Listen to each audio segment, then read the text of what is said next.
Hello, invisible floss tube friends. Welcome back to my channel. If you're new here, hi, howdy, hey. I wanted to do a stitch with me today on my Petunia kit, which is the one that I'm only filming live as I stitch it. So I'll go ahead and show you what I have set up, and then we will get started.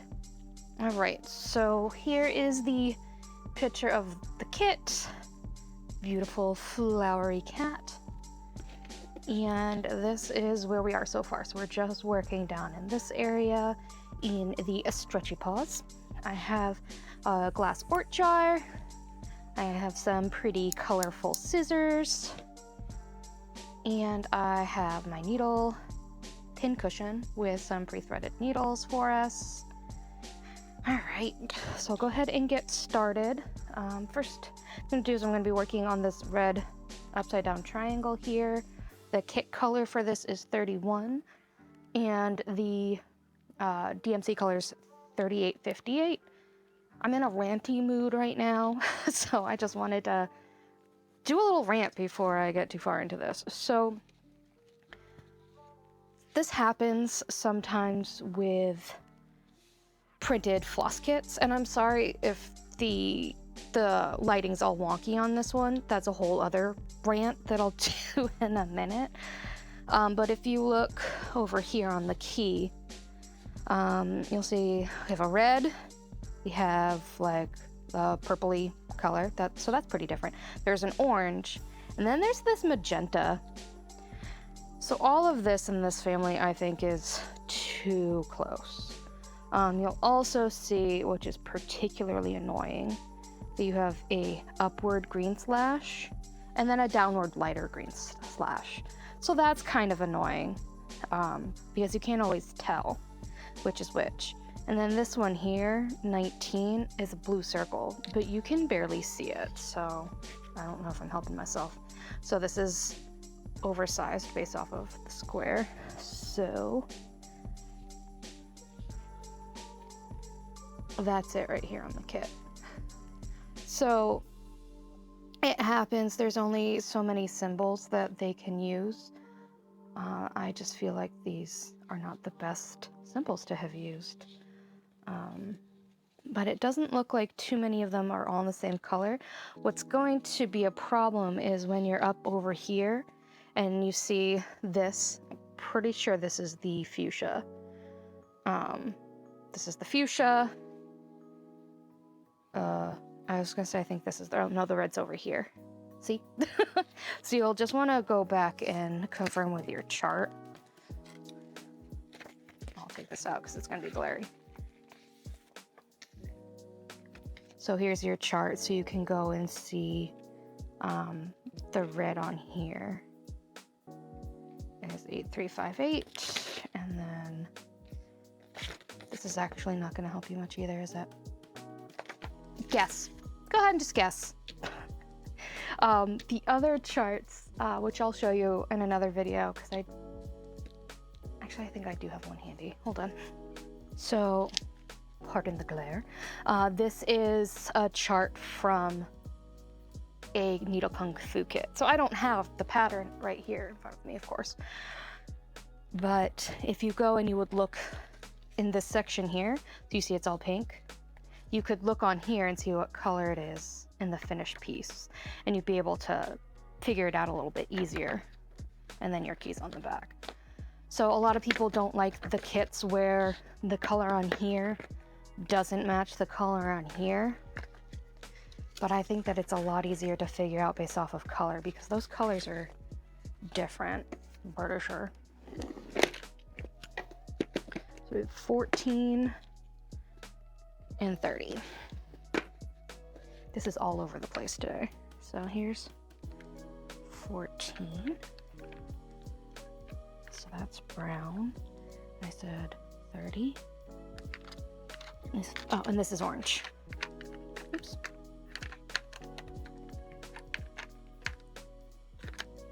So you'd be able to tell the difference between brown and orange a lot better by looking at one of these kits, and you'll probably be able to tell pretty easily as you're stitching.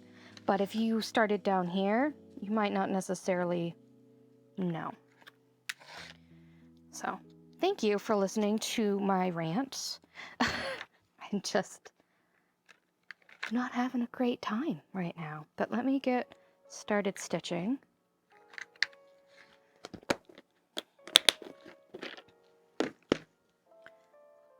Take a drink from my Cats on Vacation cup. It's just water, but I like a fancy cup. I like to be a fancy lady. Just gonna keep moving my same stuff around over and over again. All right, so starting with red triangle, which is number 31. See, now I got myself all backwards, so all over the place, you guys, sorry. So I keep the ones that I'm doing right here in the order that I'm stitching them and the order that they're on my pincushion. So that's how I can remember which one is which. So 31 is this guy right here.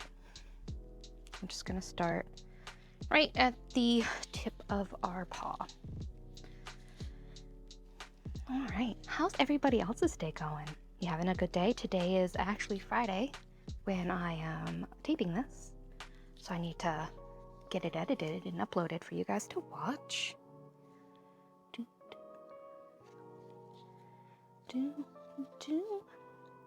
My husband has gone away for the weekend with my brother-in-law, my sister-in-law, and my father-in-law. So not all the in-laws, but a good hunk of them. They went to a golf tournament thing. So I decided I was going to take the day off today so I could kind of sort out everything. I wanted to film my next floss tube video, which actually I don't have to do till next weekend. Oh my goodness. All right, well that takes a lot off my plate. It means I'll have more time to make some progress this weekend on some things, so yay me. But instead I was having a really bad mental health week, and I woke up on Thursday and I just couldn't. So I only worked a half day on Thursday. Well, not a half day. I was only, I was still there, but I wasn't taking calls. So, that way I could get caught up on some non-customer facing things for myself. So I did have to go in for a few hours today so that I could have enough hours so I could get paid correctly. So that's always a good time, getting paid correctly. Fun, fun.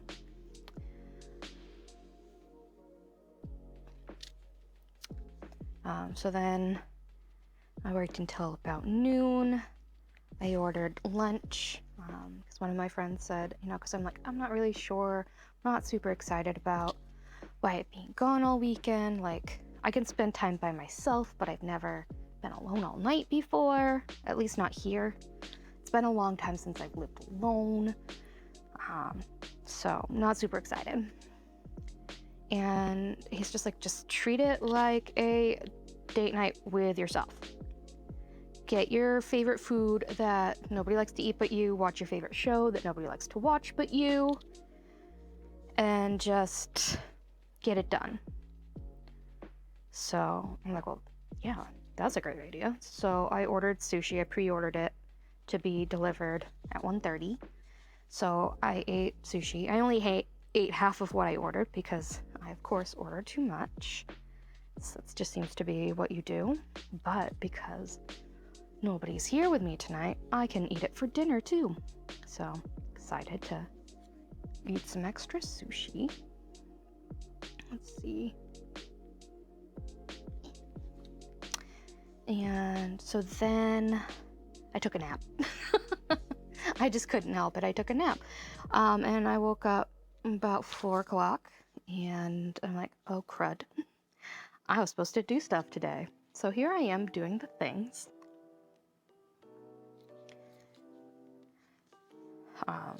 Down in my basement with Coolidge and Cecil. The rest of the cats are upstairs chilling. They're They're more independent. I didn't get them in the middle of a pandemic. So anyway, I come down into the basement, I sit down, I have some water, I charge my phone up some, getting ready to come back and set up for filming this video. And the light, I don't know, Wyatt got me this light to use, and I can never get it to turn on. But whenever he's here, he's like, oh, look, it still works. I'm like, how did you even get that to turn on? I can't get it to turn on to save my life. You know, but, and then I didn't want to move my halo light, because I'm gonna, like, I thought I had to shoot a floss tube video next.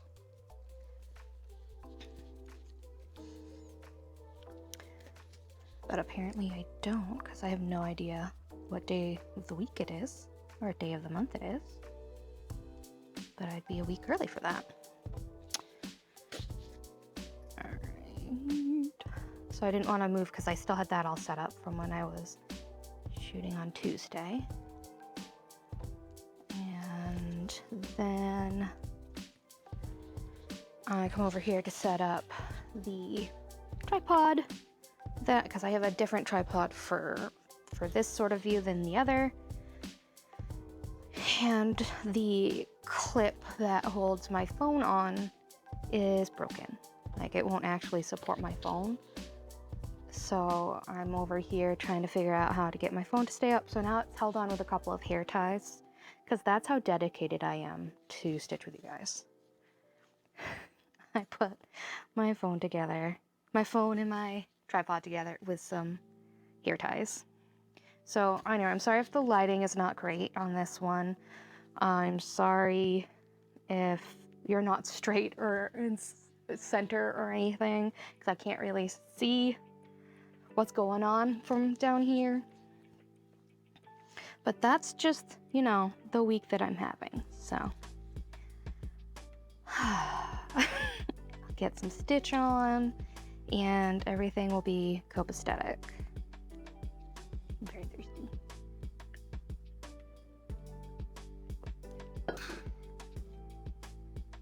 So, I don't know also if you can hear, I still have my dehumidifier on in the basement. It's pretty sticky down here, and my hands are all like clammy. So, you can sweat this ink off, so I should probably be a little bit more careful with it, because it is water soluble. So, be a little bit more careful with that. Oh, oops.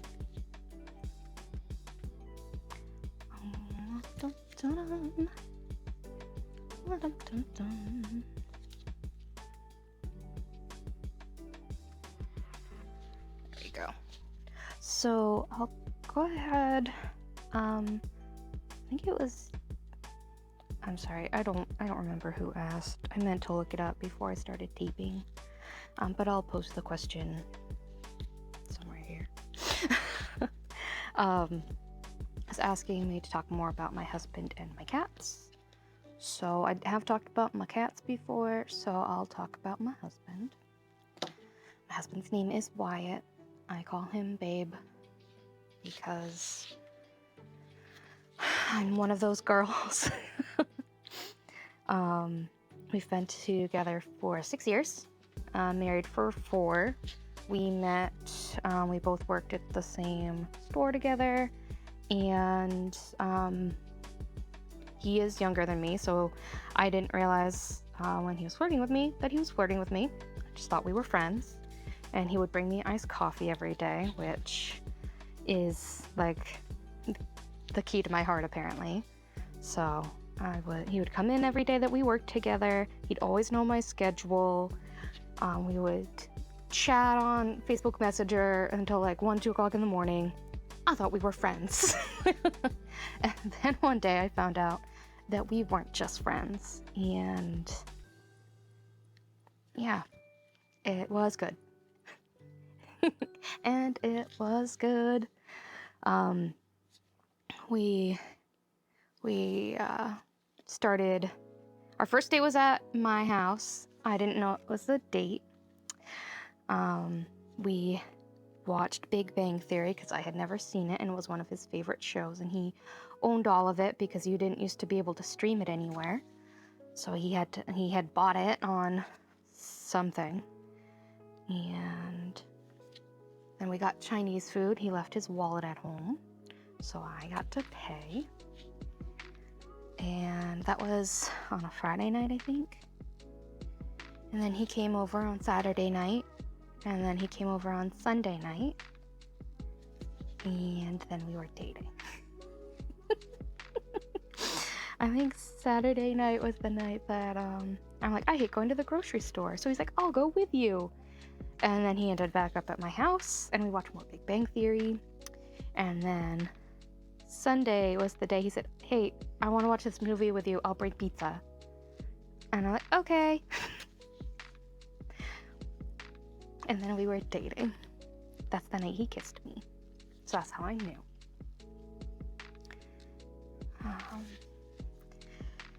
So we had been dating for, well, we were dating 3 weeks until he just basically started spending every night at my house. And then by the time we'd been dating for 3 months, he had officially moved in. And then we were dating for a year and he proposed. We were planning our wedding and he's just like, you know what? I don't want to plan this big wedding. Let's just do something small. I'm like, okay, that's fine. Save the money, whatever. And then he decided we were going to get married in 5 months. So I got to plan a wedding in 5 months. And I made just so many things for that wedding. I crafted up a storm. I gave myself a good case of tendinitis because I made paper daisies. I'll have to show you. They're right behind me. So many paper daisies. Thousands of paper daisies. People are like, Haley, you don't need to make any more paper daisies. And I took that as a challenge and made more paper daisies. Now, I hung up strands of paper daisies and I put some on all sorts of little knickknacks that I made and vases and just thrown on the table basically. And I still have 3 gallon-sized jars of daisies left. So, on my jars of paper daisies. These aren't my favorite ones. I do. Oh man. To have them segregated by how much I like them. So this is the white and yellow one, and then I have a red and white one still behind me. So I punched out with a hand punch 3 layers of paper, and then I glued those all together, and then I got like glue dots, and I put a button on them, and then before we hung them up or used them, I'd fluff them so that all the petals kind of moved forward and looked like a real flower. Ta-da! So like I said, we had them attached to ribbon and hanging down against one whole wall with the back, and so we had a station of fluffers that just literally fluffed daisies. And then we had a station of people putting the adhesive on the back and sticking it to the ribbon because we used more glue dots to do that. And then we had people whose job it was to hang the ribbons. And we did all of this the day before the wedding, the night before the wedding.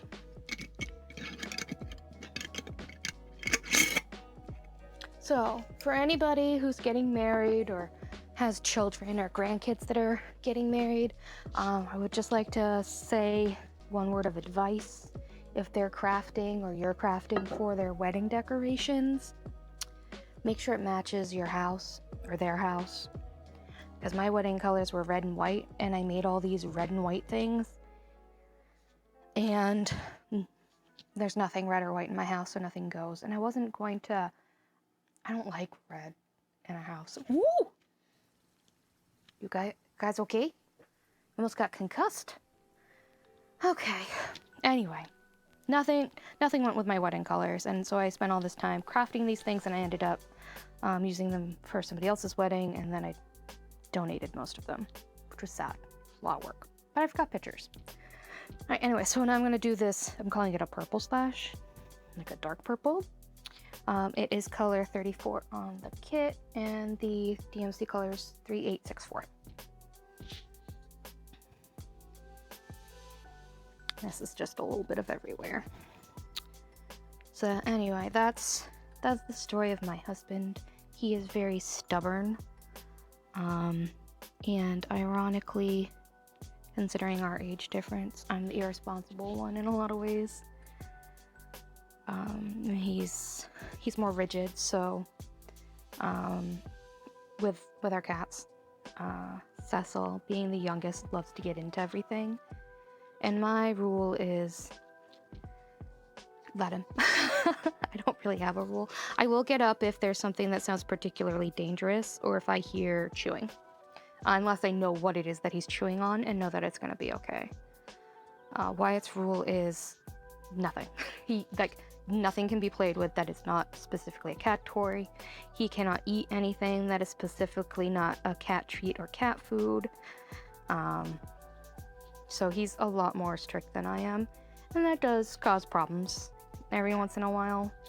Cecil likes to eat so for breakfast I have Raisin Bran, and I mix it with Greek yogurt because I don't like soggy cereal, so I don't use milk.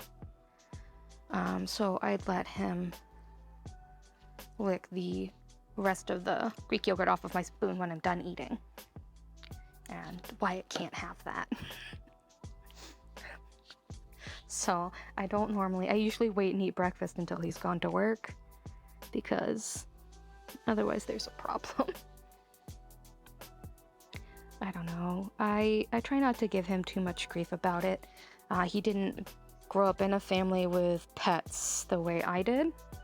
He wasn't an only child, so he did have a cat. It was an indoor-outdoor cat. All of my cats are strictly indoors, and have been forever. We live by a really busy road, so to me it's not worth the risk. And we also have coyotes. They come and go, especially in the winter through here, and just, generic great big dogs. So for me it's not worth it. And so he doesn't have the same relationship with pets that I do. So I would have thought that by now, we being together for 6 years, he would have kind of loosened up about it. No. He's stubborn. Very stubborn about it. But,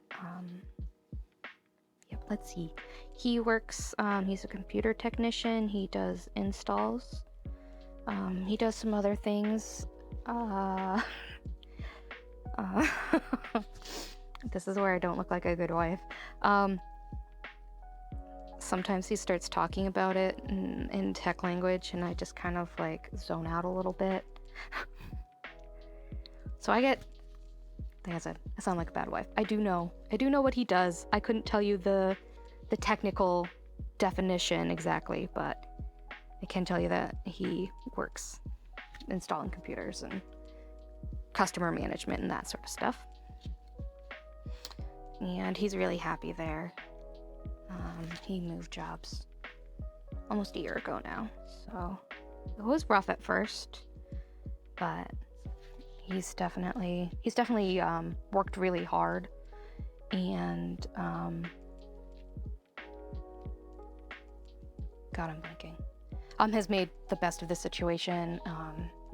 His boss really appreciates him. He's getting all sorts of opportunities that he wouldn't get elsewhere, so that's all really good.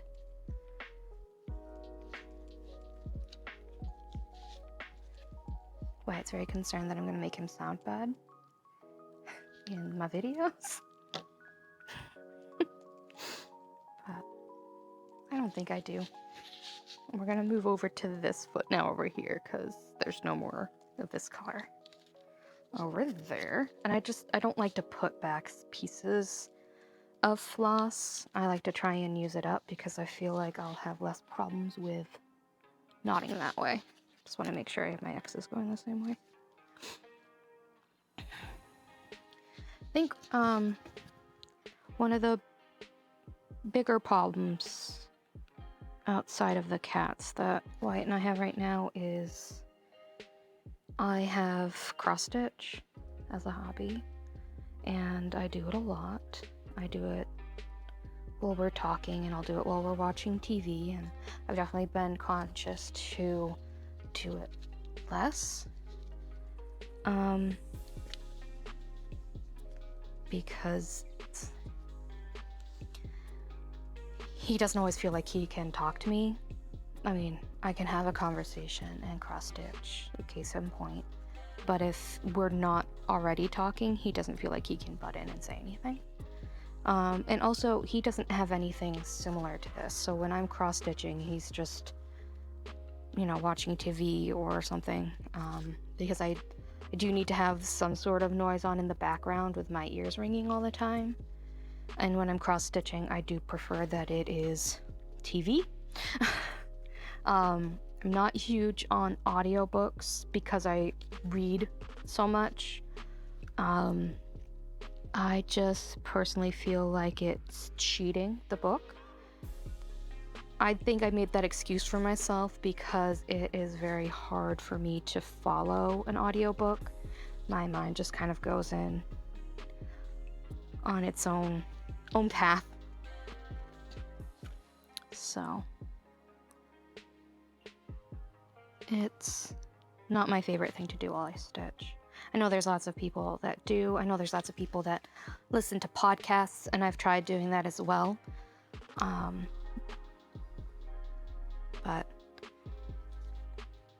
I think living at home for so long, well, living by myself for so long, I lived by myself for 7 years? I think 7 or 8 years. I just kind of always had the TV on, partially for company too. So especially if I am home, like Wyatt's at work, having the TV on feels like an extra person in the house. So I don't get that same thing from just having a podcast on, because you don't see the person, I guess. I don't know. I could probably tell you a reason why, but don't ask me what that is right now.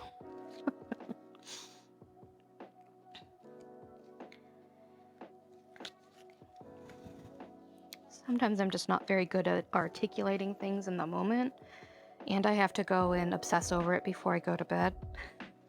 And then I'll be able to come up with a reason for you. So. Anyway, and then the back to my husband not having a hobby outside. He reads, and he plays video games, and I like to watch him play video games, but he's not really in anything at the moment. He's just really into fixing some computer equipment that he had received, which to me is very boring. It's not fun to watch. So every time I'm like, oh, you should try doing this, or you should try building models, or you should try, I don't know, painting or something. Or he's wanted to learn how to draw. And it's just, the more, oh wait, was I? No. The more I kind of push, the less he wants to do anything. He's very stubborn. I think I've called my husband stubborn like 4 times now. But he is. He likes to do things in his own way and in his own time. And I've learned the best thing that I can do for him is not push. So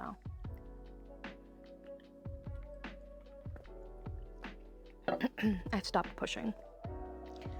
Also, he was with me this whole time while I was trying to sort out my mental health issues. So he deserves a gold patient star for that. The first few years we were together, I was fine. I could function like a normal human being. There used to be weeks throughout the year that I just wouldn't get out of bed, or weekends at the very least. And I'd just kind of stay in bed for a whole week, and I called it my reset. Like, that was normal, right? That was my normal. I would just spend a week in bed and then go back to work the next week. And I didn't really have that, and part of it was, I was trying to be a good girlfriend and a good fiance. Like, I wanted to make sure that he had clean underwear and packed him lunch. And I was just so like wrapped up in I'm gonna be the best girlfriend and then the best wife and yada yada, that I put all my own problems on the back burner. And that, of course, eventually caught up to me. And I worked 2 jobs for a while, and I couldn't be that person anymore. I couldn't do all of his laundry, and I couldn't keep the house clean, and I couldn't cook him dinner. And he didn't do it either. And that affected me mentally in a way that I didn't feel like I was a good person anymore. Even though being a good person has nothing to do with your husband having clean underwear. And then we finished decorating the house and painting the house and doing all that stuff, and I felt like I had no purpose anymore and spiraled down into deep, dark, scary depression. And that is that. But where was I? Oh, segue. Now we're going to be working on the light blue slash, which is this guy here. It is the pattern number, I didn't write that one down. The kit number is 7 and the DMC color is 435. So it says a lot about him, that he was able to support me through that and, didn't just desert me. So I'm very appreciative of that.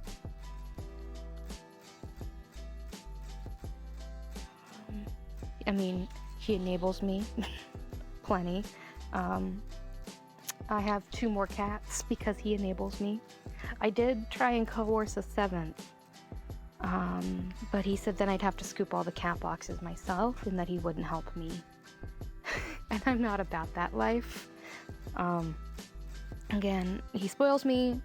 I don't scoop the cat boxes, even though it's my idea that we have so many cats, because me being impulsive and reckless, I messed up my wrists really badly, and I went through physical therapy for a long, long time, and every once in a while they still really bother me. So scooping cat boxes is something that, because of the weight, it hurts a lot. So since he loves me, he scoops cat boxes. So I don't have to. I get all the privileges of having the cats without actually having to scoop the cat boxes, and for that, I'll be eternally grateful. But as much as I want that cat that I saw online, I don't want it more than my husband scooping the cat boxes. So there we are with that. He did say yes. He did say yes because he knows he can't tell me no. Because he tried to tell me no about Cecil, and it didn't work out for him so good because we have Cecil.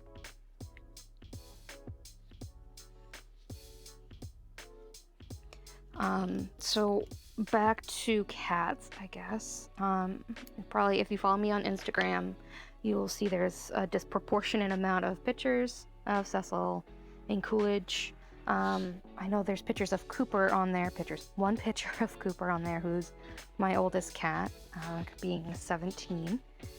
But you don't see many of the rest of the cats. That is primarily because the other 3 cats that I had when I lived by myself, which are Casey, Cabot, and Cassidy, I had them when I was working 10 plus hours a day. And so they're a lot more self-sufficient. They don't always need to be hanging around, especially Cassidy, who, you know, realizes that I'm basically only there to give her food and doesn't need anything else from me. So they don't hang around as much. Cecil and Coolidge, being brothers, they're very close to each other. And Coolidge, being my depression/COVID kitten, follows me around everywhere anyway. So the 2 of them are always together, and therefore they're always with me. Casey is a very bizarre cat. He has a lot of anxiety on his own. And so he needs a lot of reassurance to be happy. So I tried to give that to him, but right now he's just kind of in a mood. He doesn't want to be around Coolidge and Cecil, and they have gotten along very well in the past. Normally I have all 3 of them down here with me in the basement. I don't bring Cooper down because he's old. And so we have to have, we have an ottoman at the end of our couch that's shorter than our couch so he can jump up onto the couch. And we have a footstool at the end of the bed so he can get onto the bed, right? Like he's old, he needs help. So I don't bring him down. And then Cabin and Cassidy. I couldn't catch Cassidy again if I wanted to. And then I leave Cabot upstairs because I don't want to leave Cassidy alone. She's never been alone. And that's the story of my cats. But yeah, definitely need to spend some more time building up Casey so he's more confident again. He and Cecil got into a tussle before we neutered Cecil, and he doesn't want anything to do with Cecil anymore at all whatsoever. And so because every time he runs, whenever he sees Cecil, Cecil thinks he's playing and that it's a game. Because he's still a kitten, right? He's 10 months old. He's still a baby. They're getting a lot better now, though. It's just Wyatt and I both have to be home, so that way we can play with them enough and love them both and all of them enough. But for the most part right now, I'm keeping them apart, which hurts me so much. I feel guilt. I feel like a bad cat mom, but it's better than just kind of letting them duke it out or whatever. And I know there's people that have to keep their cats separated all the time, and I don't want to be that person either. I don't think it's not healthy for me, that's for sure. Having to always worry which cat is where.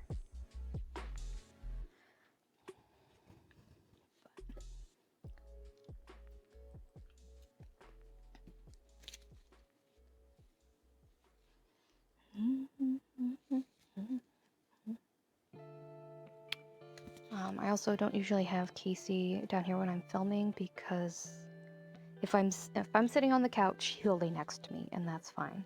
If I'm sitting at a desk,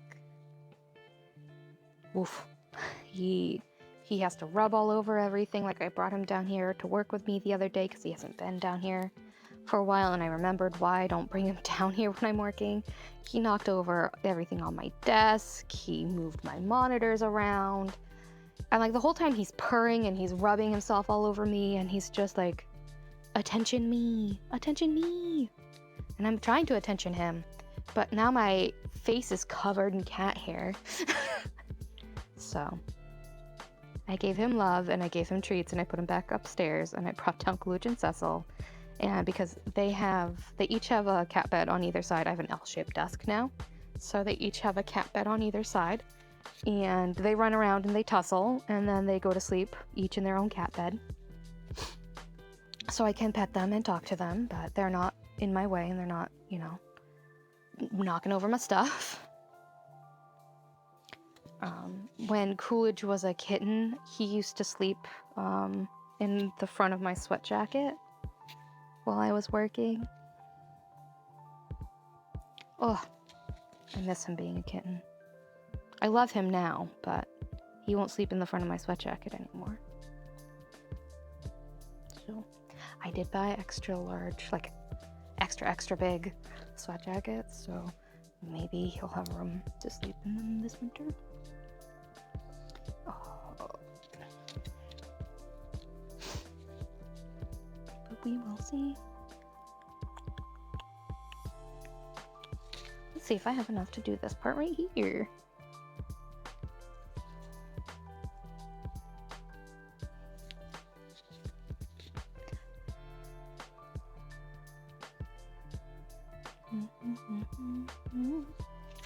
I might shoot my floss tube video for Monday anyway because I'm all set up and ready to do it.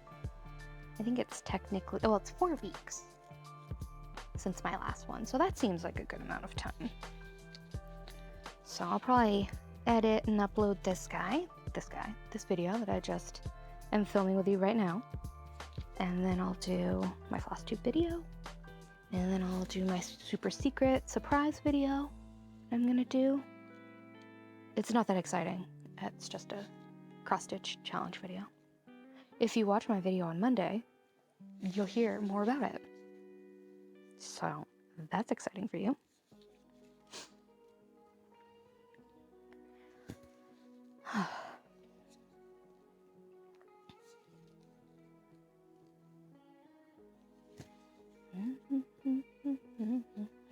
Ow. So anyway, got the sushi for this weekend. I got some snacks. I got chips and dip, which is my favorite snack. My favorite naughty snack. Like, I prefer popcorn, but if I'm gonna be like naughty and be all by myself and eat the food that I like, it's gotta be chips and dip. I guess my favorite snack is actually nachos, like Tostitos and salsa. But anyway, got some of that. I'm gonna watch 90 Day Fiancé. I just started a new season. I think I'm in season 7 now. So I'll talk about that in my next Stitch with Me because I'm so excited to have somebody to talk about my trash TV with, and you are a captive audience. I guess you're not that captive. You can leave whenever you want. But anyway, ta-done! Alright, so there we are today. Thank you for listening to my rants. We made some pretty good progress on here. I'll be filming another one of these videos to go up next week as well. This is one I want to make sure that I work on every week, so maybe we'll have a finish by the end of the year, but we'll see. So anyway, thanks for joining me. I hope that you had a wonderful time. If you are new here and you made it this far, please like and subscribe down below. If you have any questions you want to ask me, I'll answer them in a future video. You can just leave them below in the comments. And if you would like to, I do post daily progress pictures of what I'm working on Instagram. I also post pictures of my cats occasionally. So there's always that to look forward to. So I think that's it from me. I hope that you have a great rest of your weekend and a beautiful rest of your day full of stitching. Bye-bye!